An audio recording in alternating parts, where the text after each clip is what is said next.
Hello, നമസ്കാരം. Jose Kachappilly official ചാനലിലേക്ക് സ്വാഗതം. സാമ്പത്തിക ജീവിതം സുഗമമായി മുൻപോട്ട് പോകണമെങ്കിൽ അതിൻ്റെ ചക്രങ്ങൾക്ക് ദിവസവും എണ്ണയിട്ട് കൊടുക്കണം. അതിന് സാധാരണ രീതിയിലുള്ള ലൂബ്രിക്കേറ്റിംഗ് ഓയിലുകൾ കൊണ്ട് എണ്ണയിടാൻ കഴിയില്ല.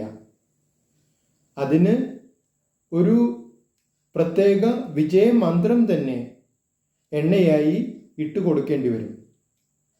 ആ വിജയമന്ത്രം ഇതാണ്: എപ്പോഴും ആസ്തികളിൽ മാത്രം നിക്ഷേപിച്ചുകൊണ്ടിരിക്കുക. ആസ്തികൾ എപ്പോഴും വരുമാനം തന്നുകൊണ്ടിരിക്കും. ബാധ്യതകളിൽ ഒരിക്കലും നിക്ഷേപിക്കാതിരിക്കുക. ബാധ്യതകൾ ചക്രങ്ങളുടെ വേഗത കുറയ്ക്കുകയും അവ ഇടയ്ക്കിടെ നിന്നുപോകാൻ ഇടവരുത്തുകയും ചെയ്യും. നിങ്ങളുടെ അഭിപ്രായങ്ങളും നിർദ്ദേശങ്ങളും അറിയിക്കുക. നിങ്ങൾ ഈ ചാനൽ ഇഷ്ടപ്പെടുന്നുണ്ടെങ്കിൽ ലൈക്ക് ചെയ്യുക, സബ്സ്ക്രൈബ് ചെയ്യുക, എല്ലാവർക്കും ഷെയർ ചെയ്യുക.